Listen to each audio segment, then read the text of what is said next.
Good morning to all of you. उम्मीद है कि आप सभी लोग अच्छे ढंग से होंगे, स्वस्थ होंगे और अपना स्टडी कर रहे होंगे।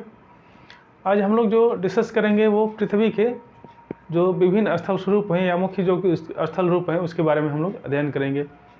जैसे कि हम लोग जानते हैं कि जो पृथ्वी है या पृथ्वी का स्थलखंड विशेष रूप से वो एक समतल सतह की बात नहीं है, बल्कि कहीं पे काफ़ी ज़्यादा ऊंचाई है काफ़ी, और कहीं कहाँ पे ज़्यादा नीचे है। ठीक है, ऊंचाई का तरफ देखिए तो पर्वत इतने ज़्यादा ऊंचे ऊंचे हैं कि कम से कम कई किलोमीटर में है, ठीक है, हज़ारों मीटर में है। और नीचे भी कई जगह पे है कि मैदान वाला भाग है काफ़ी नीचे है, सी लेवल के भी बराबर कई मैदान ऐसे हैं कि हो गए हैं। ठीक है, तो इसी को हम लोग आज डिस्कस करेंगे। ठीक है, ये जो पृथ्वी का जो ऊंचाई नीचाई है इसको उच्चावच की संज्ञा देते हैं। ठीक है, उच्चावच कहा जाता है इसको, या इंग्लिश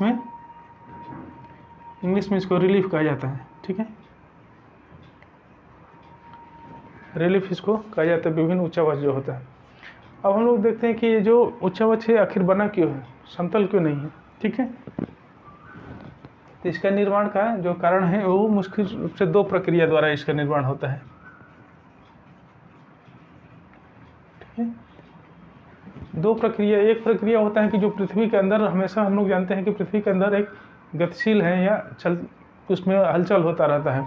ठीक है, यदि पृथ्वी की आंतरिक संरचना हम लोग देखेंगे, अभी आगे आने वाले क्लास में देखेंगे कि ये जो भाग है कई लेयर में बटा हुआ है। ठीक है, और अलग अलग ये ऊपर वाला भाग जैसे कि ये ठोस है और बाकी कोई ज़रूरी नहीं कि कोई सेमी सॉलिड है या फिर कोई लिक्विड है।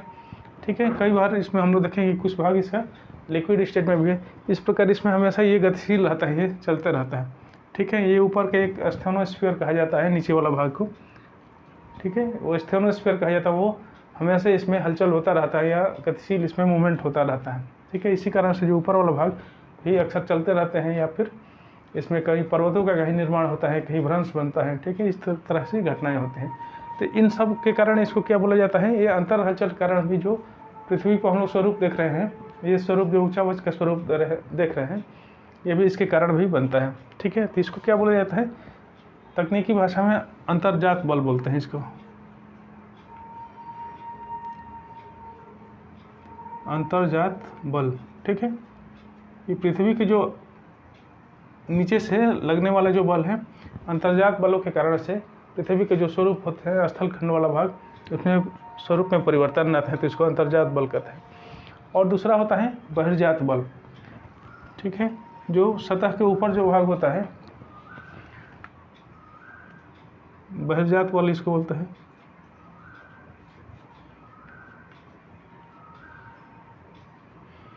ये बहिर्जात बल वो होता है कि जो पृथ्वी के सतह के ऊपर, ठीक है, स्थलखंड के ऊपर कई प्रकार की जो शक्तियाँ हैं, जैसे जल है, जल या नदी कह लीजिए, नदी है, पवन है, हिमानी है।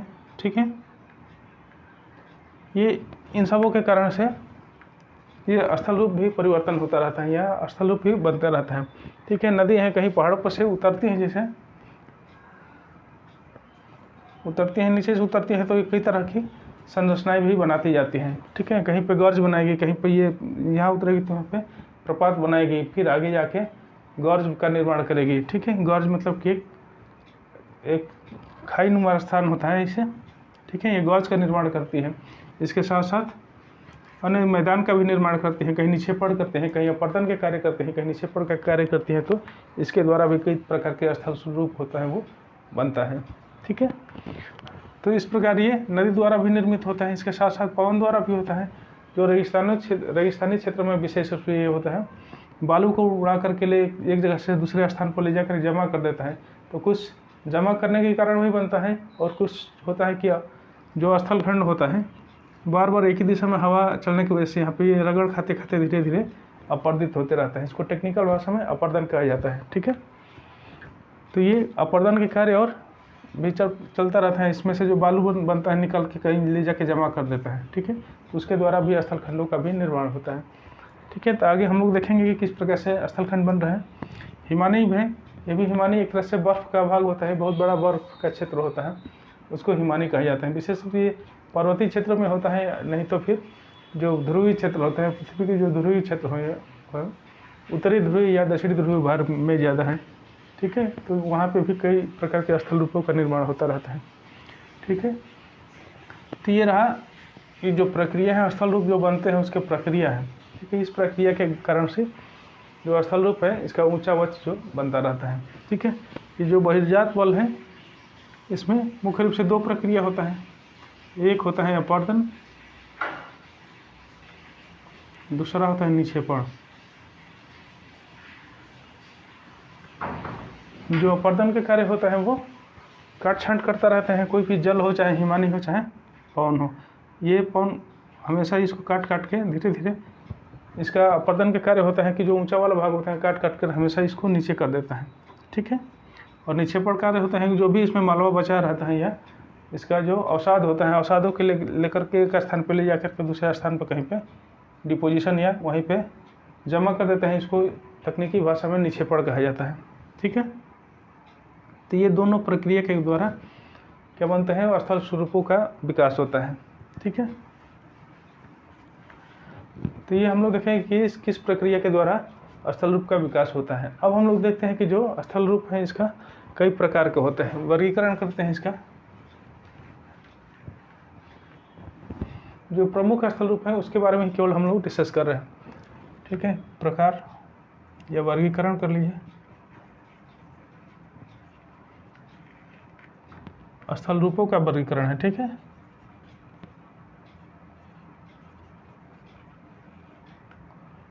स्थल रूप का वर्गीकरण है ये।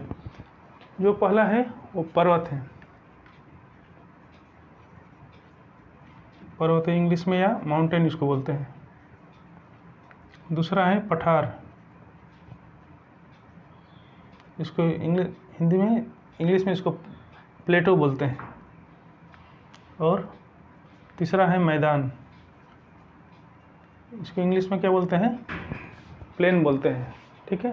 तो ये तीन प्रकार के हम लोग इसमें, तीन प्रकार के जो उच्चावच है या स्थल रूप है इसके बारे में हम लोग डिटेल में देखेंगे, ठीक है। तो सबसे पहले हम लोग देखते हैं ये पर्वत के बारे में।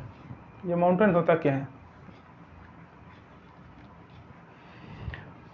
माउंटेन जो होता है कि वो स्थल खंड पे एक काफ़ी ऊंचा भाग होता है, ठीक है। काफ़ी इतना ज़्यादा ये ऊंचा भाग होता है और इसका ऊपर का भाग नुकीलादार होता है, ठीक है। आधार इसका चौड़ा होता है और चौड़ा आधार होता है इसका, और शिखर कैसा होता है, नुकीला होता है, ठीक है। इस प्रकार का होता है। इसकी ऊंचाई कम से कम, इसकी ऊंचाई कितना होना चाहिए, कम से कम 500 मीटर के आसपास होना चाहिए। 500, कम से कम 500 मीटर होना चाहिए, अधिक भी हो सकता है, ठीक है। पर्वत कहलाने के लिए ऊंचाई कम से कम 500 मीटर होना चाहिए, अधिक भी हो सकता है, ठीक है। तो ये रहा ये पर्वत का जिसे जो स्वरूप है कि पर्वत किस प्रकार का होता है, ठीक है। और हम लोग इसका जो ढाल होता है लगभग काफ़ी खड़ा ढाल होता है, ये खड़े ढाल वाला होता है, समतल नहीं होता है बल्कि खड़े ढाल वाला लगभग होता है, ठीक है। ये पर्वत का स्वरूप रहा, ठीक है। और कुछ जो पर्वत ऐसे होते हैं कि इतने ज़्यादा ऊंचे भी होते हैं कि इस पर बादलों से भी ऊंचे होते हैं। जैसे एवरेस्ट शिखर है, वो इसका ऊंचाई कितना है, लगभग 8 किलोमीटर के आसपास, मतलब कि 8,884 किलोमीटर है, 84 मीटर है, ठीक है। ठीक है, इसी के आसपास है लगभग।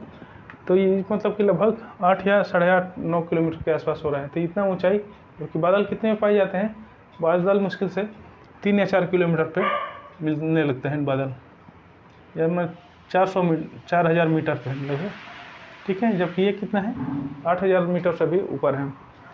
तो ये कुछ पर्वत ऐसे होते हैं कि काफ़ी ऊपर होते हैं, जो कि बादलों से भी ऊपर हो जाता है। इसके कारण क्या होता है कि इन सब भागों में लगभग ये हिम आच्छादित हो जाता है, बर्फ़ से ढका रहता है, ठीक है। जैसे हम लोग वायुमंडल वाले टॉपिक में पढ़े थे, जैसे जैसे सतह से ऊपर जाएंगे धीरे धीरे तापमान में कमी होती जाती है, ठीक है। तो यहाँ पे तापमान इतना ज़्यादा कमी हो जाएगी, काफ़ी ठंडा हो जाता है। इस वजह से इस वाले जो शिखरों के ऊपर वाले क्षेत्र में अस्थायी बर्फ़ जमा रहता है हमेशा, ठीक है।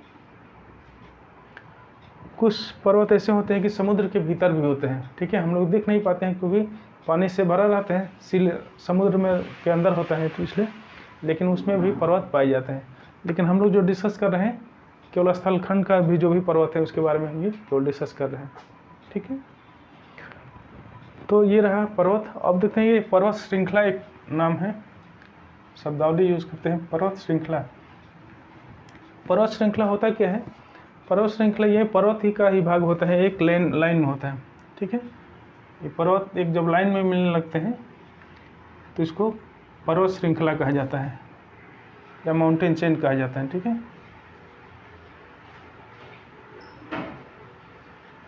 पर्वत श्रृंखला या माउंटेन चेन की संज्ञा दिया जाता है, ठीक है। जैसे इसमें इसका उदाहरण यदि देखा जाए तो हिमालय पर्वत भी है, हिमालय रेंज जिसको बोला जाता है। ये कहाँ पर है हिमालय? यहाँ पे है, एशिया में है, यहाँ शुरू होता है लगभग इस वाले भाग में, ठीक है, लगभग यहाँ पर पड़ेगा। जम्मू कश्मीर से होते हुए इधर पाकिस्तान तक भी गया है, साथ साथ इधर म्यांमार तक पहुँचा है, ठीक है। कुछ भाग इसका नेपाल में भी आता है, नेपाल में, इधर भी चाइना में भी कुछ पार्ट है इसका, ठीक है। तो ये है हिमालय रेंज है। इसके अतिरिक्त रॉकी पर्वत है।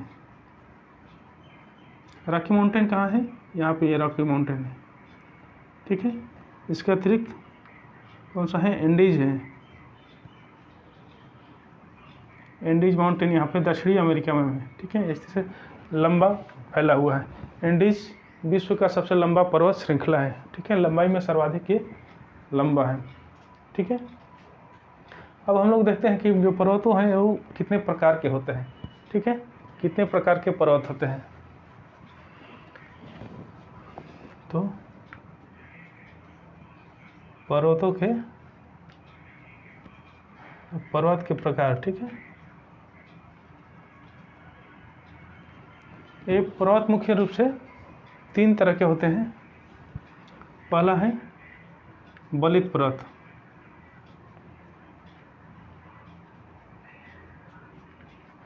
दूसरा है ब्रंशोत पर्वत,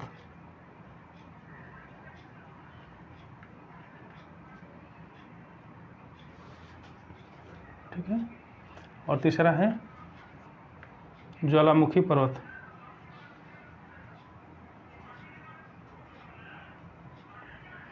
ये मुख्य रूप से ये 3 पर्वत हैं।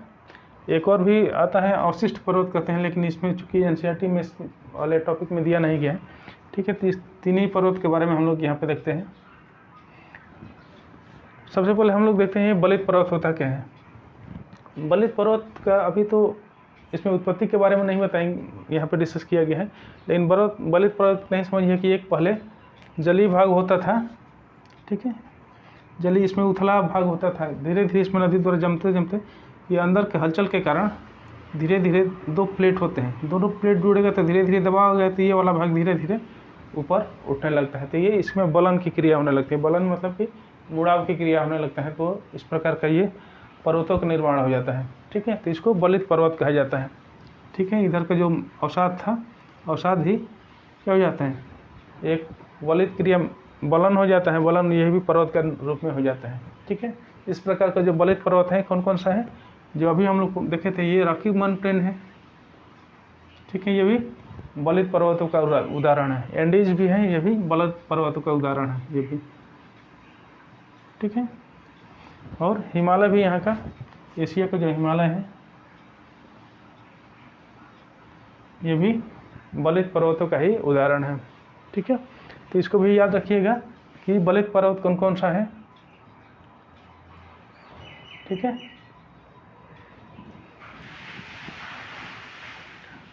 अब हम लोग देखेंगे, अब हम लोग अगला जो टॉपिक देखेंगे ब्रह्मशोथ पर्वत। ये ब्रह्मशोथ पर्वत क्या होता है? ब्रह्मशोथ पर्वत की जैसे स्थलखंड है, कोई भी स्थलखंड यहाँ पे, ये बीच में कभी दबाव के कारण से या हलचल होते रहता है तो इसमें क्रैक पड़ जाता है, ठीक है। क्रैक पड़ जाता है तो ये बीच से ये तरह से टूट जाता है, और कुछ भाग इतना ज़्यादा दबाव के हो जाता है कि ये ऊपर उठ जाता है, ठीक है। दबाव ये सरक जाता है, सरक के ऊपर उठ जाएगा। तो यहाँ देख लेते हैं इसको पार्ट, इस प्रकार की आकृति का निर्माण हो जाता है। ये वाला भाग ऊपर उठ गया रहता है और ये भाग नीचे ही रह जाता है, ठीक है। तो ये जो उठा हुआ भाग है इसको होस्ट बोलते हैं।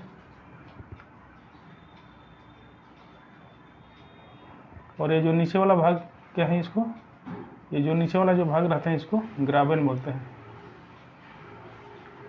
ये ग्राबेन, ये हिंदी में इसको ग्राबेन को द्रोणी भी बोला जाता है। ठीक है, इसको द्रोणी बोला जाता है और होस्ट को क्या बोला जाता है, उत्खंड बोला जाता है। ठीक है, इसको उत्खंड आप लोग याद रखिए क्योंकि बुक में यही दिया गया है। उत्खंड भी, होस्ट को उत्खंड बोला जाता है। ये एक पर्वतनुमा आकृति बन गया, तो इस प्रकार ये इसको भ्रंशोत पर्वत का निर्माण हो जाता है। ठीक है, भ्रंशोत पर्वत कौन कौन सा है, यदि पूरे विश्व में उदाहरण देखा जाए भ्रंशोत पर्वत का, तो जो यूरोप का वास्टेस माउंटेन है, वास्टेस, ये भी भ्रंशोत पर्वत का भी उदाहरण है। दूसरा है ब्लैक फॉरेस्ट, यूरोप का ही ये भी है।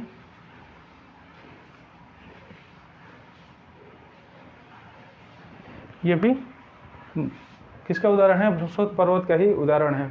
ठीक है, और भारत में एक है सतपुड़ा पर्वत।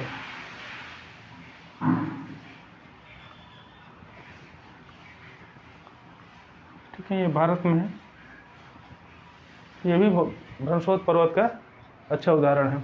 ठीक है, आप मैप में भी देख सकते हैं, मैप में भी देखते रहिएगा, एक इसको आधार बना करके मैप में भी देखिए कहाँ पे कौन कौन सा पर्वत वहाँ पे है।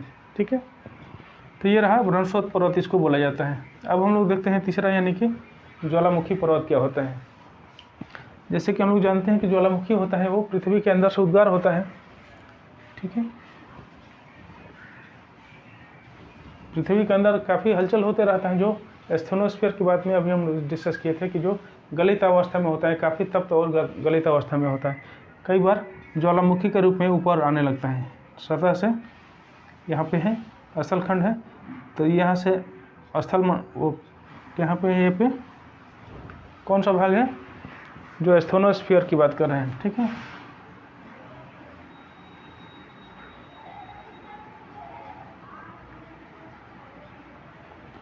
ये इसको दुर्बल मंडल भी बोलते हैं, आगे वाले क्लास में हम लोग डिस्कस करेंगे अभी। तो यहाँ से जो मैग्मा होता है, मैग्मा मतलब कि एक लिक्विड पदार्थ होता है, काफ़ी गर्म और चिपचिपा होता है, वो बाहर निकलने लगता है। ठीक है, और बाहर निकल के ये इतना ज़्यादा इसमें से पदार्थ सब निकलता है और धीरे धीरे जमते जमते एक पर्वत का रूप ले लेता है। ठीक है, ऐसे ज्वालामुखी क्रिया होता है और यहाँ से जो जितने भी पदार्थ निकलते हैं एक पर्वत का रूप में जम के पर्वत के रूप में ले लेता है, तो इसको बोला जाता है ज्वालामुखी पर्वत कहा जाता है। ठीक है, ज्वालामुखी पर्वत, ये पूरा विश्व में बहुत से ज्वालामुखी पर्वत फैले हुए हैं। ठीक है, यहाँ का सबसे अच्छा उदाहरण है किलिमंजारो, या किलिमंजारो तंजानिया का है। किलिमंजारो ये अफ्रीका के पास है, यहाँ पे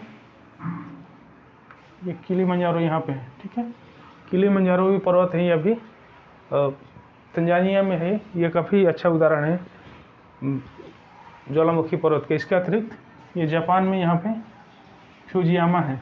ठीक है, फ्यूजियामा जो कि कहाँ पे है, जापान का है ये। ठीक है, ये भी ज्वालामुखी पर्वत का काफ़ी अच्छा उदाहरण है।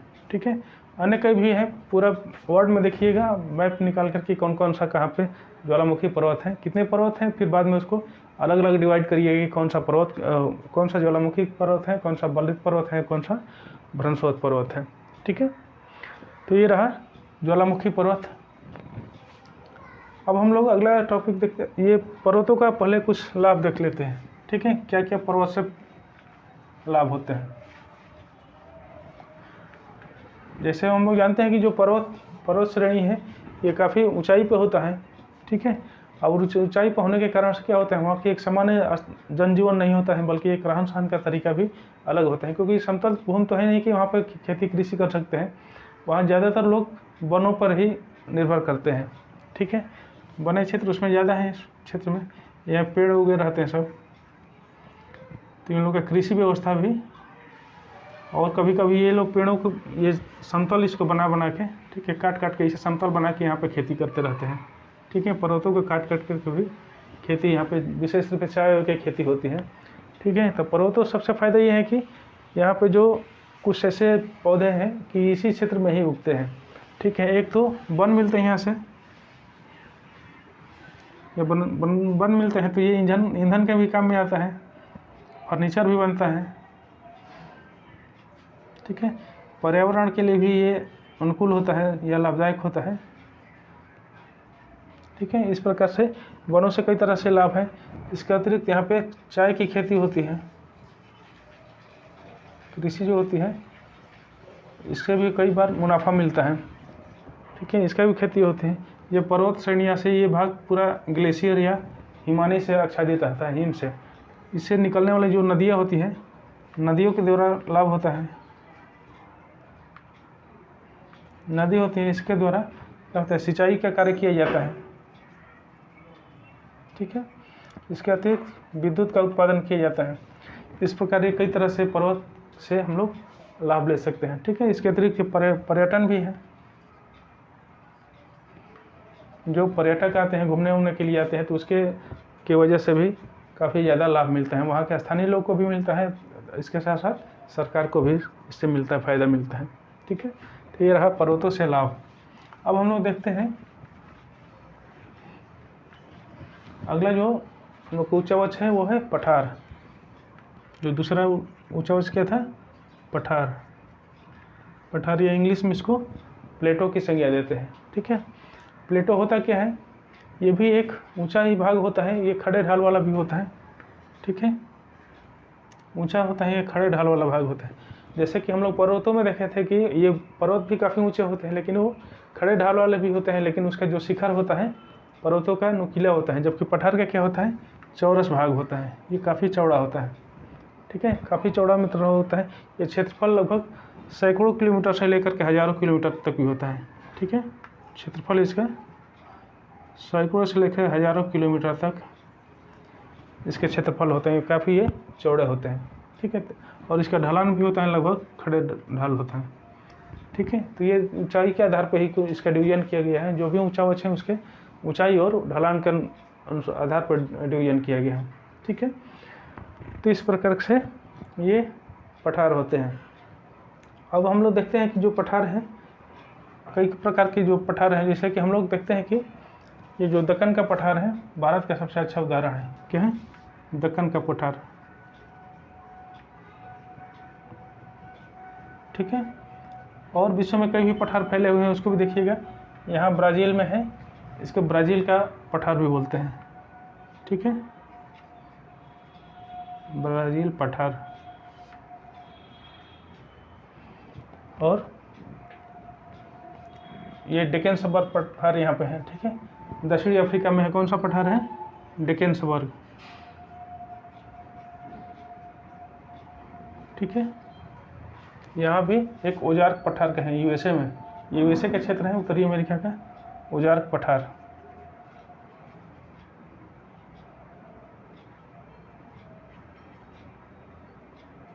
ठीक है। इसके बाद से यूरोप में भी कई पठार हैं। यहाँ पे है स्पेनिश मेसेटा,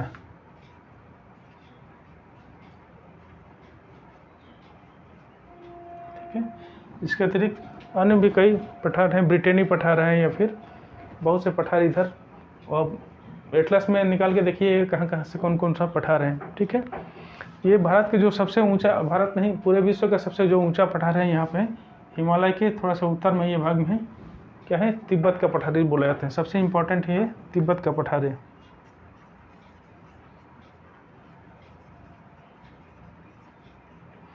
जो कि विश्व का सर्वाधिक ऊंचा पठार है, ठीक है। सर्वाधिक ये ऊंचा पठार है, ठीक है। तो इस प्रकार, और ऑस्ट्रेलिया में भी कई पठार हैं। यहाँ पे पश्चिमी पठार है, पश्चिमी ऑस्ट्रेलिया पठार कहा जाता है, ठीक है। इस प्रकार उसमें अन्य बहुत से पठार हैं, इसको एटलस में आप लोग देखते रहिएगा और याद कर लीजिएगा सारा, ठीक है। अब हम लोग देखते हैं कि जो ये पठारों से लाभ क्या होता है, ठीक है। ये पठारों से क्या क्या लाभ हो सकता है। तो ये पठार, जैसे कि हम लोग जानते हैं, ये बहुत से खनिज पदार्थ का ये स्रोत होता है, ठीक है। इसमें खनिज पदार्थ काफ़ी ज़्यादा मिलता है। जैसे यहाँ का डेक्कन पठार है, यहाँ पे सोना के लिए काफ़ी मिलता है इसमें, ठीक है। सोना मिलता है, अन्य खनिज मिलता है। ये औजार पठार हैं, ये एल्युमिनियम के लिए या टीन के लिए, टीन शीशा इत्यादि मिलता है, ठीक है।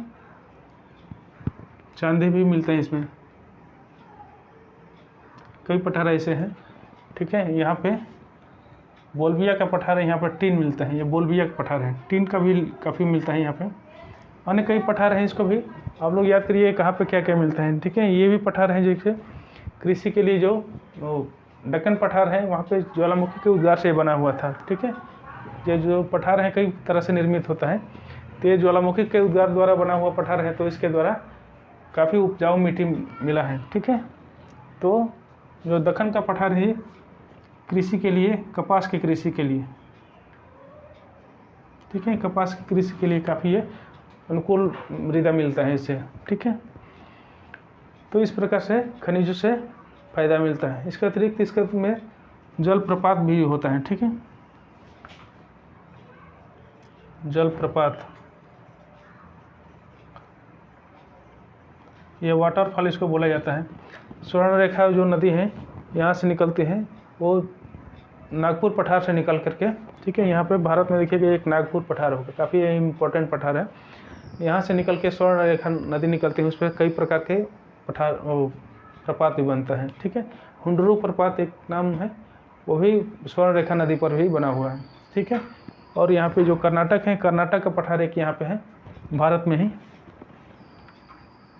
कर्नाटक का पठार। यहाँ पे जोग फॉल है, ये काफ़ी इम्पोर्टेंट है ये भी, ठीक है, विद्युत निर्माण के लिए काफ़ी इम्पोर्टेंट है। इसके साथ जो इसका जो लाभ है पर्यटन के लिए भी इम्पोर्टेंट होता है। पर्यटन भी जो पठारी क्षेत्र होता है काफ़ी रमणीय जो वातावरण का निर्माण करते हैं, तो वहाँ पे भी इसका फ़ायदा मिलता है, ठीक है, लाभ मिलता है। अब हम लोग देखते हैं जो अगला टॉपिक है मैदान, ठीक है। ये तो 3 टॉपिक समझ में आ गया होगा। अगला हम लोग देखते हैं मैदान।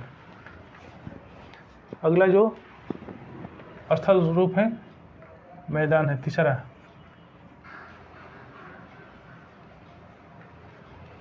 मैदान या इंग्लिश में इसको प्लेन की संज्ञा दिया जाता है। ये बहुत बड़े क्षेत्र होते हैं, समतल क्षेत्र होते हैं, काफ़ी ये बड़े क्षेत्र समतल क्षेत्र होते हैं। इसकी ऊंचाई लगभग 200 मीटर से अधिक नहीं होती है, ठीक है। ये लेस देन 200 मीटर होता है। ये जो ऊंचाई होता है सी लेवल से होता है, सी लेवल से इसकी ऊंचाई नापी जाती है, तो ये 200 मीटर से भी कहीं मैदान ऊंचे नहीं है, ठीक है। ये भी कई तरह से लाभ देते हैं। ये जो मैदान होते हैं जरूरी नहीं कि 100% पूरी तरह से समतल ही हो, बल्कि कहीं ऊंचाई, कहीं उर्मिल मैदान भी होते हैं, उर्मिल मैदान कहीं फावड़ भी होते हैं, और कहीं पे पूरी तरह से समतल ही मैदान होता है। जो भारत का ब्रह्मपुत्र गंगा मैदान है यहाँ पे, ठीक है, ये भी काफ़ी अच्छा,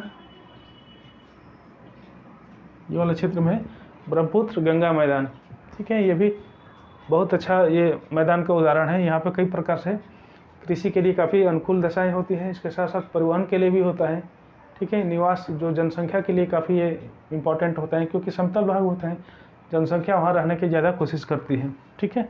निवास स्थान होता है, मकान भी बनाने में आसानी रहता है, ठीक है। तो ये मैदानी भाग हैं, ठीक है। इस प्रकार से कई मैदान भाग हैं।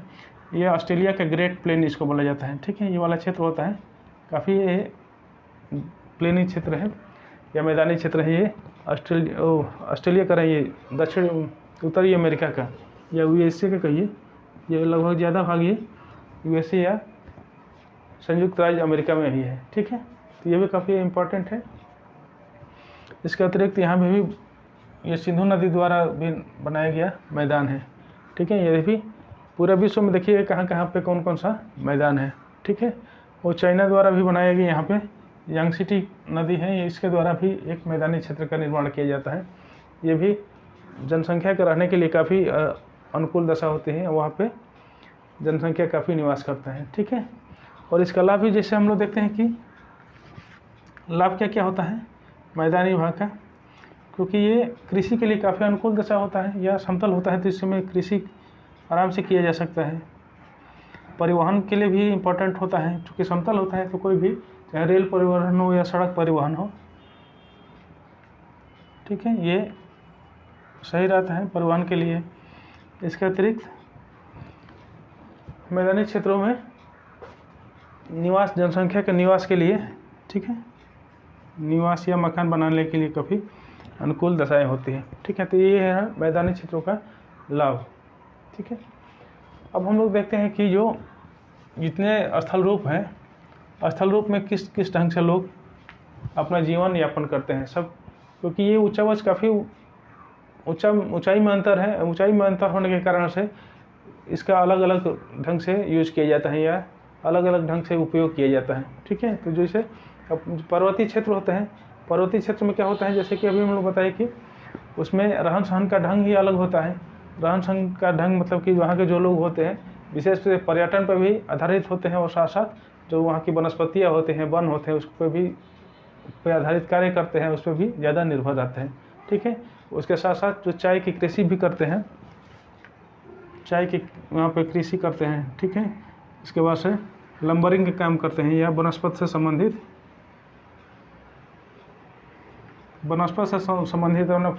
उसका कार्य करते हैं, फर्नीचर बनाने का, फिर अन्य जो उनका उद्योग है इसी पे टिका हुआ होता है, ठीक है।